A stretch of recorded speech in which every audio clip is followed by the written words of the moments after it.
अभी दिक्कत क्या आ रही है, जिस तरह से अयाज साहब ने, इम्तियाज आलम साहब ने बात की, एक स्टेप हम आगे जाऊंगी मैं आपसे बात करते हुए।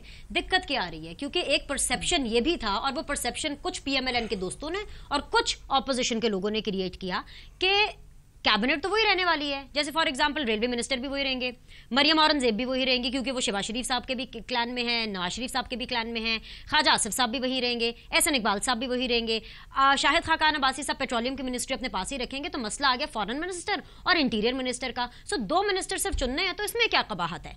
तो फिर दिक्कत क्यों आ रही है? अगर जिस तरह से अयाज साहब की मैं बात जिस तरह से वो कर रहे हैं कि अगर नवाज शरीफ होते तो कंप्लीटली डिफरेंट बॉल गेम होती, वो डायरेक्ट ऑर्डर जारी करते, तो फिर तो अब इसमें क्या कबाहत आ रही है? आई थिंक दिक्कत एग्जैक्टली वही आ रही है जिसकी अयाज साहब ने की है आपको निशानदेही, कि अब प्लान चेंज हो गया।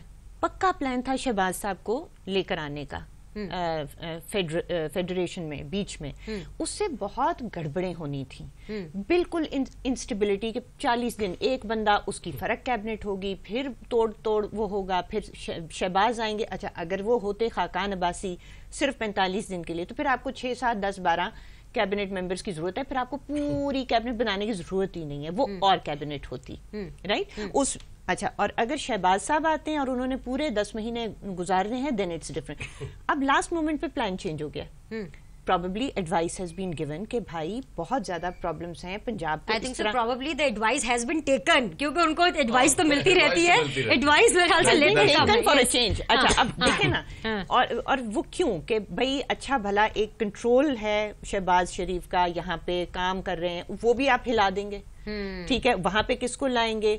और कोई एक इस वक्त आप सिर्फ आप अभी सारों ने बात जो की है वो एक चीज को नजर में रख के की है, लेकिन मेरे ख्याल में ये भी उन्होंने सोचा है कि देखो हमने अभी एक दूसरी जंग उस एंड पे भी तो हम लड़ रहे हैं, क्या नाम है, जो नैब के हमने रिव्यू में जाना है, नंबर 1 रेफरेंसेस जो रेफरेंसेस बनने हैं, और नैब में जाना है, रिव्यू में जाना, नैब के केसेस को अलग, अगर वो खुल गया, रिव्यू में जाना अलग खुल गया, there are too many fronts. अच्छा, फिर इलेक्शन की तैयारी अलहदा है, फिर NA 120 में अगर ये शहबाज साहब को लड़ाएं, ये क्यों पीछे हटें?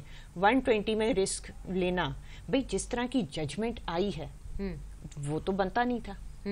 120 में उनको रिस्क लेके वहां पे और गड़बड़ मचा देना, ठीक है? वो वहां से भी अगर लुढ़क गए तो आप तो उल्टा अपना और नुकसान। आपने कहा ना कि आपके नजर में प्लान चेंज हुआ, लाइक तो ये तो फिर ये तासुर जाता है कि पीएमएलएन की क्राइसिस के हवाले से कोई प्लानिंग ही नहीं थी। मेरा ख्याल है प्लान बी, देखिए मेरा प्लान बी, मेरा हुक्मरान जमात जो कि तीसरी दफा हुकूमत करने के लिए आई है, what was the plan B? मैं जहां तक मुझे समझ में आता है, अंदर की बात नहीं पता, प्लान बी इनका सिर्फ मेरा ख्याल है इतना था कि शहबाज को बना देंगे, आगे कुछ नहीं सोचा था, ठीक है?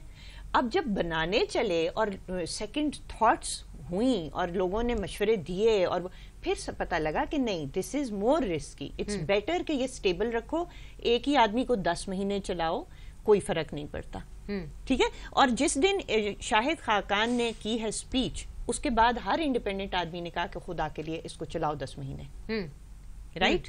मत ये 40 दिन वाली हरकत करो। सो आई थिंक वहां पे मसला आया तो आपको भी शहबाज शरीफ अब जाते हुए दिखाई नहीं दे रहे? नहीं, मुझे इस्लामाबाद नहीं, मुझे आई होप नॉट।